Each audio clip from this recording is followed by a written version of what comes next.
The Newzroom PM continues for you, and thanks for staying on. As the country continues to observe Women's Month, we shine a spotlight on women in the renewable energy sector. Tebogo Malekutu is the owner of Genesis Renewable Technologies Training and Investments, a company she started at the height of load shedding, if you like, and you saw a boom of renewable energy providers in South Africa. She now joins me in studio to tell us how she's keeping the fire burning and the company continuing to grow, even during the challenges that many other players are facing in this particular sector. Good evening. Thank you very much for coming on.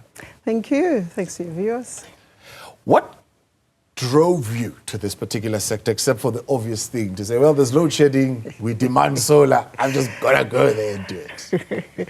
Okay, previously I'm from the fitness and wellness background, and this is renewable technologies, and I've always believed in the organic, the Genesis, hence the company's Genesis.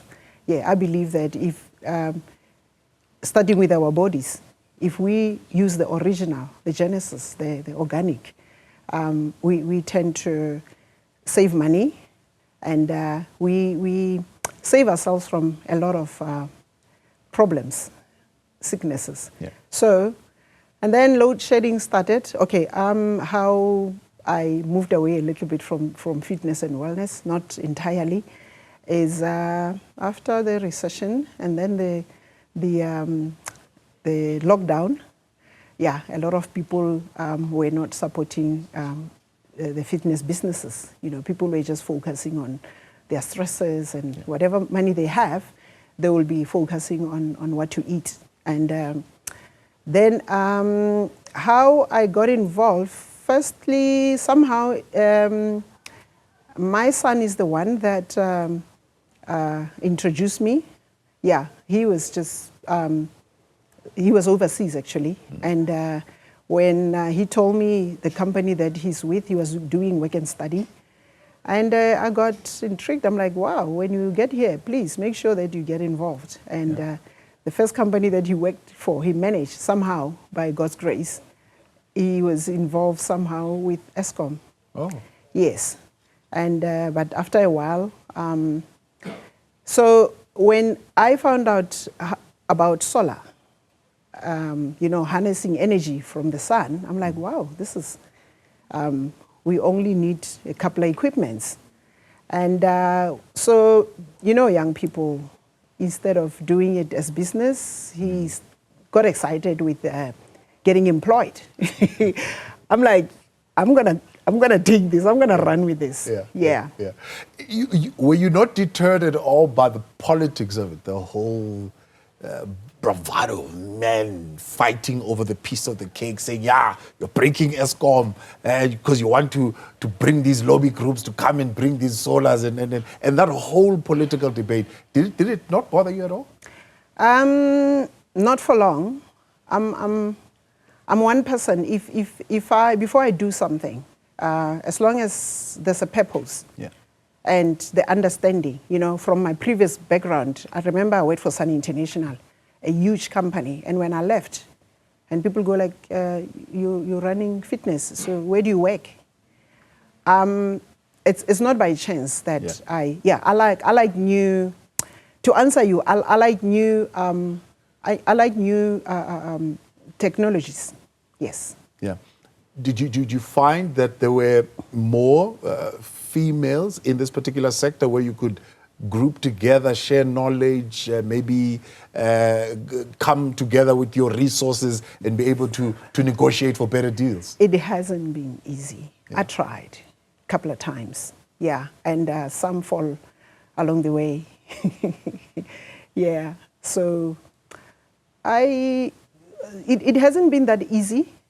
But all that fighting and stories from Eskom, I don't know, sometimes such things excite me.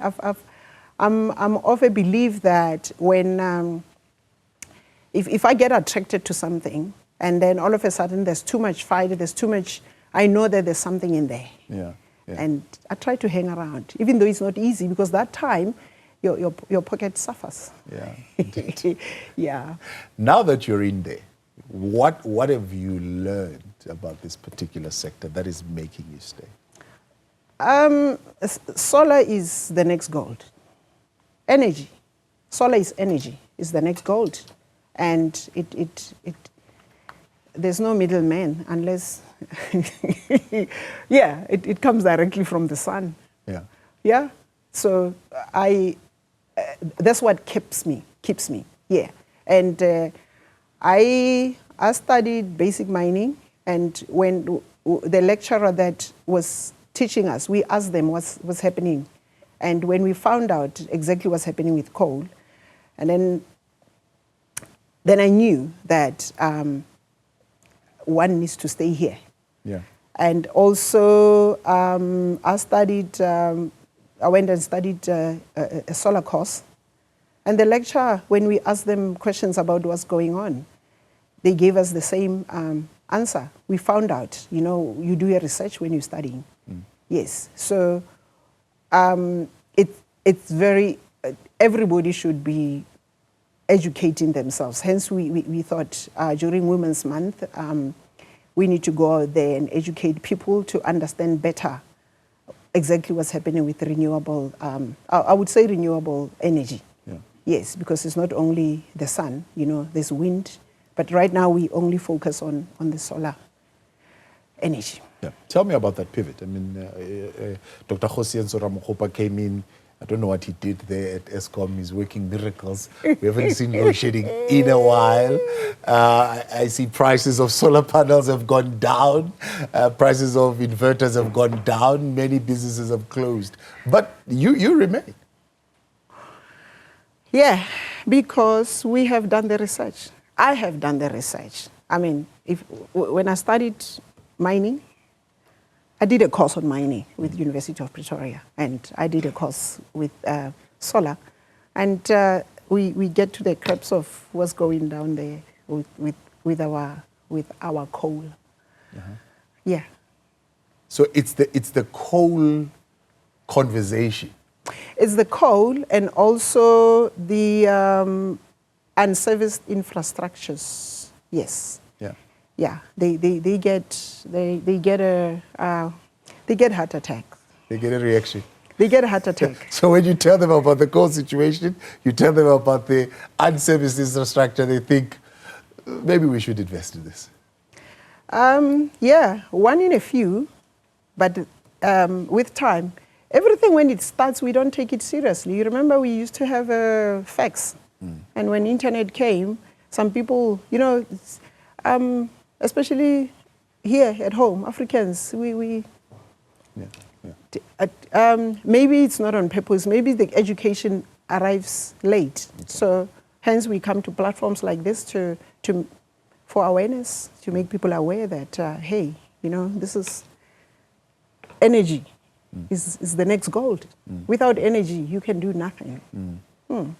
The right research, you say, would have certainly helped you, and I suppose your knowledge of industries, being in the mining sector, your own passion around organic produce would have been an inspiration. But how would you describe the sector now, and what needs to happen in the sector to open it up, at least to get more participants coming in?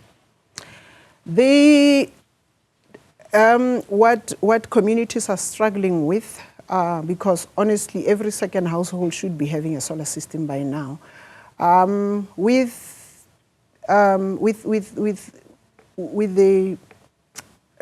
time, we realize that the main thing is affordability.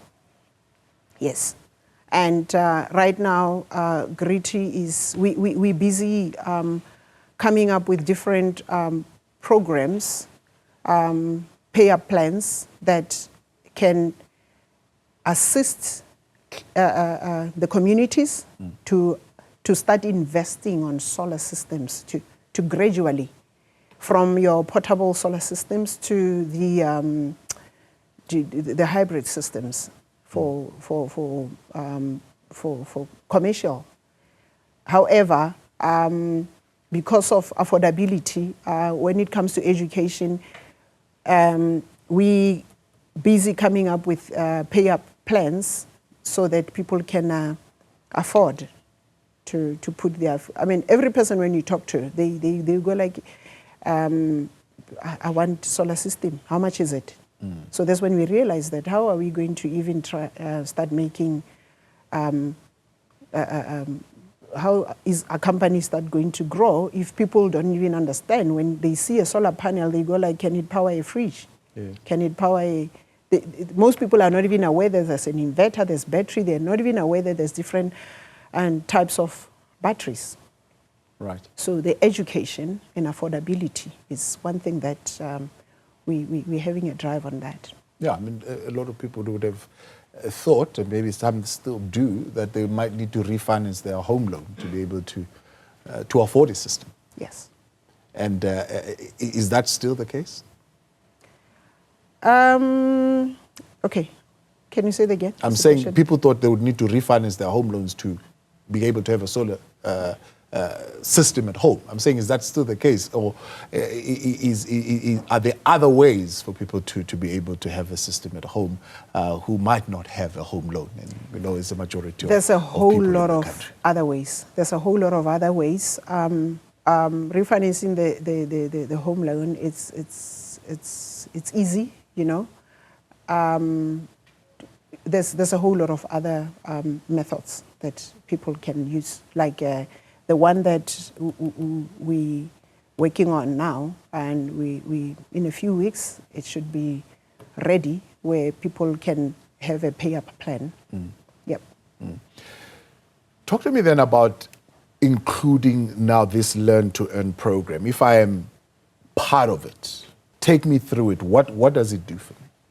Okay, the Learn to Earn program originally originates from the foundation, Jembak Foundation, and when the load shedding started disappointing the solar energy sector, we thought we can use this time to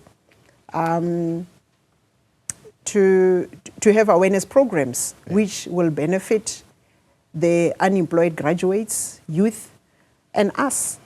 So the Learn to Earn program is what the word says. It's like a learnership or internship. When we're lucky, there's some, we collaborate with some stakeholders, if we collaborate with some stakeholders that afford to pop up the stipend, then we're lucky. Otherwise, we get colleges that when the students, they need where to practice, we teach them, because there's no practicals for energy, solar energy in most colleges, or in the colleges actually. Yeah, there's no practicals. Yeah. So the Learn to Earn program, we give them basic skills. We've got different methods of plugging them onto our company. Right. Yeah. Talk to me about the future plans. I believe you are getting into the electric vehicle market as well. What other areas of investment are you looking at? Oh yeah, this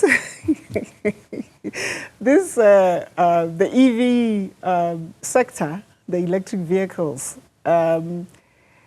That's one of the, you know, as an entrepreneur, when you running a restaurant and you're doing baba and mohodu or salads, and you realize people are not buying, you need to look for something within that area. Yeah. So fortunately, our company is Genesis Renewable Technologies. So we have a list of products that we are gradually adding and services. The EV sector, it's coming okay. Even the government has given it a green light. Yeah. So the main investment that we gradually that we grasp quickly is the EV chargers, people have always been, I'm sure if I come to you and sell you the idea of a electric vehicle, sir. And so where am I going to charge it? That's the first thing. Yeah. So people have been shying away from electric vehicles because they've been worried about that. And most people are not even aware that you can actually have your portable electric vehicle charger. It stays in your garage or wherever. And when you park the car, when you are discharging, when you are resting at night, your car is charging. And some, they are so portable that a person can move with them if they want to go on a road trip. Okay. Like a long road trip. So that would be the entry level, I suppose, into the electric vehicle space. Yes, and right now on the national roads, we're having proposals to have the commercial electric vehicle chargers having an agreement with the filling stations on national roads, for starters. It's Women's Month. Of course, we are focusing on women in the renewable energy space. And I've been seeing conversations going on social media to say, well, we say the same things over and over every Women's Month. I mean, what would you say differently about how women should approach this particular sector? In terms of business or? In terms of business, yeah. What a question. Okay, the woman that I would address would be youth. And I would make an example with how I started. Yeah, the most important thing, there's two ways. Honestly, how I started, I personally, I think it's better when I use my own experience. Before I left what I was doing, or before it left me, I didn't leave. Yeah, it left me. Forcing you to jump.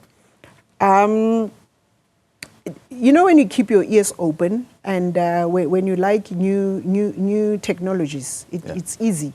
You know, life becomes fun when you are a go-getter, or when you are, what do they say in Zulu? I'm not Zulu. It sounds like a bad thing, but you're just curious. Right. That curiosity helps. But for the minute somebody get attracted to something, there's a reason. Yeah. And most of the time, we don't know why. Yes. And if I've got time in my hands, I personally would say, why not? You know, I stick my nose. It becomes so easy to get information for free. Right. Before I went and studied to get certificates on solar, I got a lot of free information because I offered myself to some companies. I offered to do marketing for them. I said, you don't have to hire me. Yeah. Can I do marketing for you? Yeah. And I know they will give me a pile of their marketing material. Yeah, that was back in 2019. Curiosity, stick your nose in there and try and get as much information as you possibly can. Before you put the money, before you go and buy products and open a shop, I've done that and it didn't work. I had to close, open. Yeah. I appreciate your time. Thank you very much for sharing with thank us. you. Right, thank you, Tebogo viewers. Malekutu, the owner of Genesis Renewable Technologies Training and Investment.